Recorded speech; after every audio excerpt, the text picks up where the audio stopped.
Good morning, everyone. Welcome back to the Valley today. There is no place like home for those ruby red slippers. The Judy Garland Museum in Grand Rapids just got a $100,000 grant from the state of Minnesota to bring those slippers back to the museum.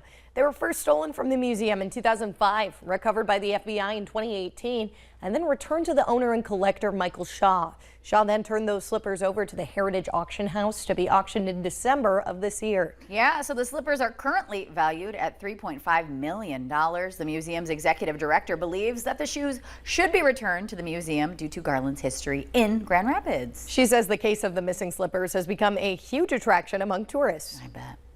Well, it'll be a noticeable change over in Moorhead this year for the 4th of July. The fireworks show has been canceled. It's a 5 decades long tradition. Yeah, this is a big announcement. The Moorhead Business Association tells us here at Valley News Live that the 4th of July fireworks are no longer a smart financial decision for the membership and organization.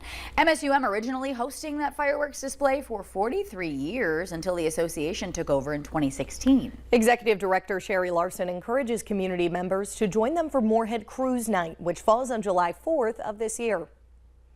An unexpected delivery for one elephant who just gave birth in Thailand. Yeah, the rare birth was also all caught on camera. The 36-year-old elephant named Jamjari gave birth to a 176-pound male calf. That itself is worth celebrating, but what happened next is what makes the story rare. 18 minutes after that calf was delivered, someone shouts, "There's another baby being born." The mother was surprised too, and an elephant keeper jumped in to protect the second calf, breaking his ankle. If that situation had happened in the wild, Mum would have been attacking it.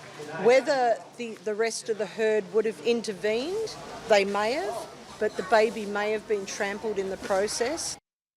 Oh my gosh. Yeah, that's so cool. Twin elephants are super rare. They only make up about 1% of births. And male-female twins, like in this case, are even more uncommon.